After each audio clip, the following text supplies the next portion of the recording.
Thomas Soto. La loi Macron peut-elle se résumer à beaucoup de bruit pour pas grand-chose? Le ministre de l'économie avait promis des ouvertures tous les dimanches dès la rentrée dans certaines zones. Bonjour Nicolas Barré. Bonjour Thomas. La réalité sur le terrain est assez différente et après la bataille au Parlement, une deuxième bataille s'engage justement sur le terrain. Oui, en effet, c'est une bonne illustration de la difficulté de faire des réformes dans ce pays. Vous avez certainement appris, comme nous tous Thomas, que la loi est l'expression de la volonté générale. C'est la déclaration des droits de l'homme de 1789.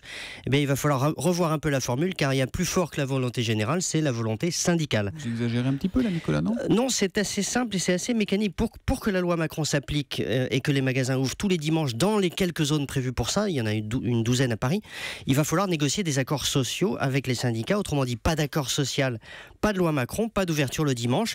Et bref, après la bataille parlementaire s'ouvre donc maintenant, là ça commence, la bataille syndicale. Et là, il n'y a pas de 49.3 pour passer en force.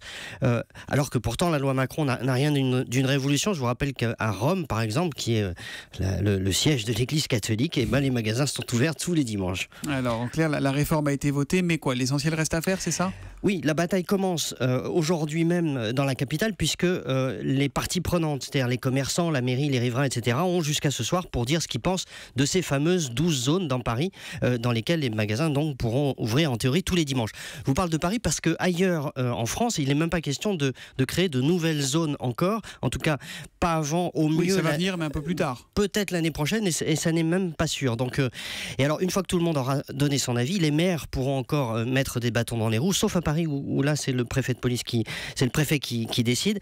Mais bref, on a fait grand cas de cette réforme, alors que dans les faits, il y a un vrai risque qu'elle ne change finalement pas grand-chose. Or, je le rappelle, plusieurs milliers d'emplois sont à la clé, au moins 8000 dans les 2 ans, c'est ce qu'on estime à Paris. Ça n'est pas du tout négligeable. L'édito éco de Nicolas Barré, directeur de la rédaction des Échos, tous les matins après le journal de 8h sur Europe 1 demain matin. Nicolas.